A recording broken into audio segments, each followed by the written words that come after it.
जय माता दी। मेरे चैनल में आप सभी का बहुत बहुत स्वागत है। आज हम बात करने वाले हैं यूट्रस या बच्चेदानी की रसौली या गांठ।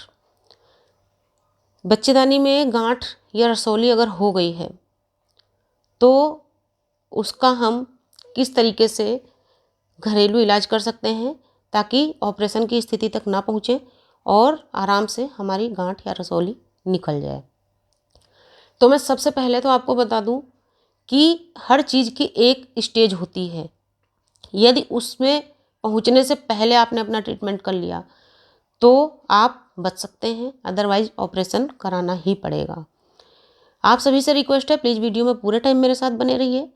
मैं इसमें आपको बहुत ही कारगर इलाज बताने वाली हूँ जो कि घरेलू है, पूरी तरीके से आयुर्वेदिक है, किसी तरीके से इसका कोई साइड इफ़ेक्ट नहीं है, आपके शरीर में किसी तरीके से इसका कोई नुकसान नहीं होने वाला है और इसका रिजल्ट 100% आता है, लेकिन यदि उसको समय रहते कर लिया जाए। तो अगर शरीर में गांठें या रसौली हो जाती है और आपको पता है कि आपके यूट्रस में या बच्चेदानी में गांठ या रसौली है, तो आप अपना इलाज थोड़ा सा संयम बरतें, थोड़ा सा धैर्य रखें और अपने अंदर थोड़ी सी हिम्मत रखिए, अपने आप कर सकती हैं। लेकिन बस बात वही है कि उसकी स्टेज क्या है।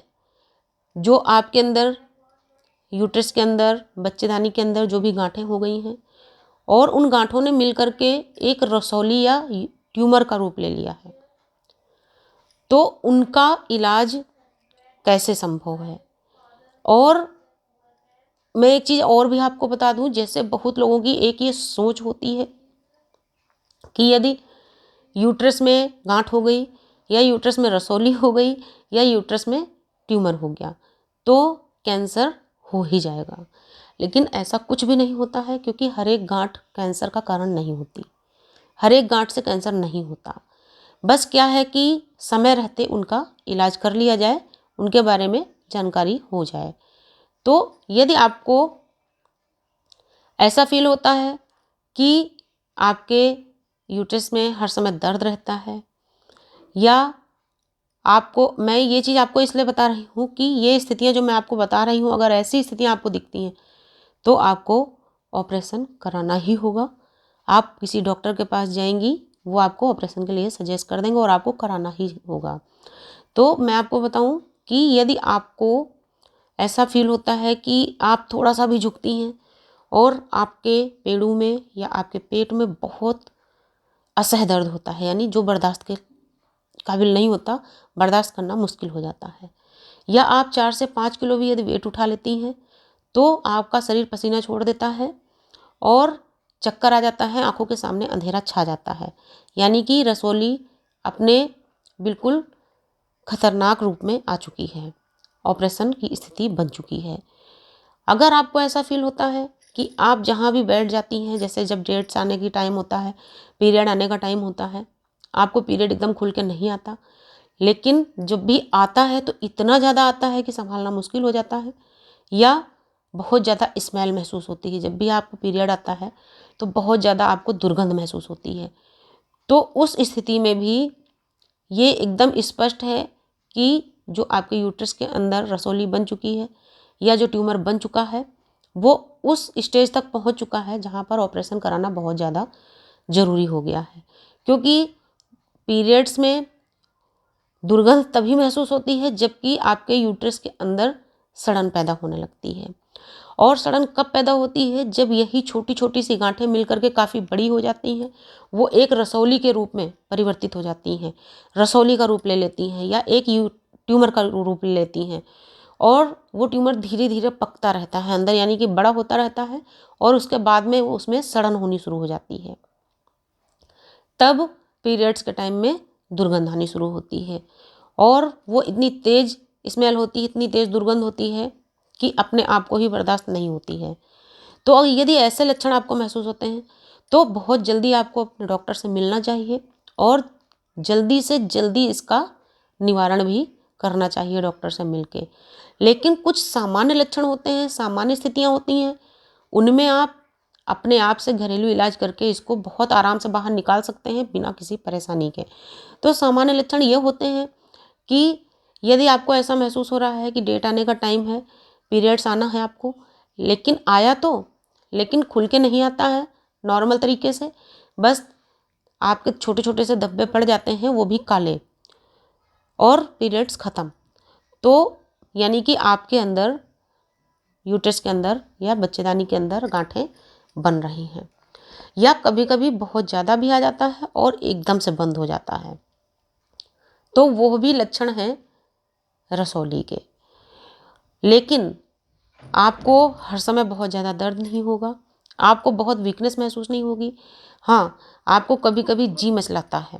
जिस तरीके से प्रेगनेंसी के लक्षण होते हैं, इसमें भी कभी कभी वैसे ही लक्षण देखने को मिलते हैं कि जी मचलाना शुरू होता है, कभी उल्टी भी फील होती है, महसूस होती है, कभी किसी चीज़ की तेज़ स्मेल से भी हमें उल्टी महसूस होती है। तो ये रसौली में लक्षण होते हैं, लेकिन ये लक्षण वो स्टेज नहीं है जहाँ पर आपको ऑपरेशन कराना ज़रूरी हो। एक बार आप ज़रूर डॉक्टर से मिल लीजिए, और अगर डॉक्टर आपको बताते हैं कि खतरे वाली कोई बात नहीं है, और इस चीज़ के लिए आप जब भी मिलिए तो बहुत ही काबिल, बहुत ही अच्छे डॉक्टर से कभी मिलिए आप, क्योंकि हर किसी को इसके बारे में ज्ञान नहीं होता। तो यदि वो बताते हैं कि खतरे जैसी कोई बात नहीं है, तो आप ले लीजिए थोड़ा सा, आप 100 ग्राम नाग केसर मंगा लीजिए। 100 ग्राम आप नाग केसर मंगा लीजिए और उसको धूप में अच्छी तरीके से पहले सुखा लीजिए। वैसे तो हालांकि वो सूखा हुआ ही आता है, लेकिन कभी मौसम होता है तो, और काफ़ी सामान कभी कभी रखे होते हैं तो उसकी वजह से नमी आ जाती है, तो उसको पहले आधा घंटे आप धूप में रख दीजिए। उसके बाद में उसको कूट लीजिए आप, और अच्छी तरीके से कूटिए, इतना ज़्यादा मतलब बारीक कर लीजिए उसको कि वो एक पाउडर के रूप में परिवर्तित हो जाए। तो आपने 100 ग्राम तो नाग केसर ले लिया, और 100 ग्राम आप कचनार की छाल ले लीजिए। कचनार की एक छाल आती है, जैसे पेड़ों में पपड़ियाँ निकल जाती हैं उस तरह की होती है कचनार की छाल। आप किसी भी पंसारी की दुकान में जाएंगे तो वो आपको दे देगा। केवल आपको इन 2 चीज़ों की ज़रूरत है। उसके अलावा दूधी की पत्तियाँ, अब दूधी या तूतिया की पत्तियाँ बोलते हैं उसको, तूतिया की भी पत्तियाँ बोलते हैं, और हमारी जो देसी भाषा है यूपी साइड में उसको शीशम बोलते हैं। तो शीशम की लगभग 250 ग्राम पत्तियाँ आप ले लीजिए, और उन पत्तियों को छाया में सुखा लीजिए। आपको कचनार की छाल और नाग केसर को धूप लगानी है, लेकिन जो लिप्टिस की जो शीशम की आप पत्तियाँ मंगाएंगे उनको आपको छाया में सुखाना है, और इतना सुखाना है कि वो एकदम पपड़ी जैसी बन जाए। और वो पपड़ी जैसी तभी बनेगी जब आप बिल्कुल सुर्ख मौसम होगा, जैसे कि नम मौसम है तो वो पत्तियाँ नहीं सूखेंगी, सड़ जाएंगी।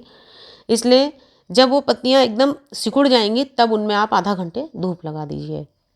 पूरी तरीके से धूप में नहीं सुखानी है, जब पत्तियाँ सूख के सिकुड़ जाएं तब उनमें आप आधा घंटे धूप लगा दीजिए। और इन तीनों चीज़ों को मिला करके आप एक पाउडर बना लीजिए, और एक किसी हवाबंद डब्बे में भर के रख लीजिए। अब हवाबंद डब्बा वो आप कांच का भी ले सकते हैं, प्लास्टिक का भी ले सकते हैं। अब इसको आपको करना क्या है, सुबह जब आप नाश्ता करेंगी तब आपको इसके 2 चम्मच पाउडर 1 गिलास गुनगुने दूध या पानी के साथ लेना है। अगर आप दूध के साथ लेंगी बहुत अच्छा, अगर कुछ ब्लड की कमी हुई है या वीकनेस आई है तो वो दूर हो जाएगी। और यदि आप दूध के साथ नहीं पी सकते तो आप इसको पानी के साथ पी सकते हैं। अगर आप चाहें तो पानी में घोल के इसको पी सकते हैं, गुनगुने पानी में। और यदि आपको लगता है कि आप घोल के नहीं पी सकते तो 2 चम्मच पाउडर फाँक लीजिए, धीरे धीरे करके फाँक लीजिए, 3-4 बार में फंकी ले करके, और 1 गिलास पानी आप पी लीजिए। और ज़रूरत हो तो आप 1 गिलास से ज़्यादा भी पानी पी सकती हैं। आपको सुबह नाश्ता के बाद और रात को खाना से आधा घंटे पहले इसको लेना है। रात को खाना के बाद नहीं लेना है, सुबह नाश्ता के बाद लेना है, लेकिन रात के खाना से, यानी कि रात के भोजन से पहले लेना है, और दोपहर के भोजन के बाद लेना है। अगर आपको भूल जाए तो इस वीडियो को या तो आप सेव कर लीजिए या फिर लिख के रख लीजिए। सुबह के नाश्ता के बाद, दोपहर वाले भोजन के बाद, और शाम वाला जो रात का हमारा भोजन होता है उससे आधा घंटे पहले आपको 2 चम्मच पाउडर फाँक के या तो 1 गिलास गुनगुना दूध पीना है, या गुनगुना पानी पीना है। और ये ज़रूरी नहीं है कि आप 2 चम्मच पाउडर एक बार में फाँक लीजिए। आप 2 चम्मच पाउडर की 4-5 फंकी ले सकते हैं। थोड़ा-थोड़ा सा फाँक के आप पानी पीते जाइए, पाउडर आपके अंदर पहुँचता रहेगा। तो इससे आपको बहुत जल्दी लेकिन इसको लगातार आपको कम से कम 40 दिन तक लेना है, लेकिन रोज़ नहीं लेना। इसको आपको हर तीसरे दिन लेना है। हर तीसरे दिन आपको इसको लेना है और बहुत जल्दी आपको इससे फ़ायदा मिलेगी। कम से कम 40 बार आपको लेना है। लेकिन मैंने अपने वीडियो में आपको पहले ही बताया है कि यदि लक्षण दूसरे बन चुके हैं, जो मैं पहले बता चुकी, अगर उस तरह की स्टेज आ चुकी है तो आप डॉक्टर से मिलिए, जल्दी से जल्दी अपने डॉक्टर से आप राय लीजिए। और यदि वो ऑपरेशन के लिए कहते हैं तो बिना कोई टाल मटोल किए जल्दी से ऑपरेशन करा लीजिए, वरना परिणाम इसके घातक भी हो जाते हैं। स्थितियाँ काफ़ी बुरी बन जाती हैं। तो अगर वीडियो आपको ठीक लग रहा है कि फ़ायदेमंद है, तो इसको ज़्यादा से ज़्यादा शेयर करने की कोशिश करिएगा।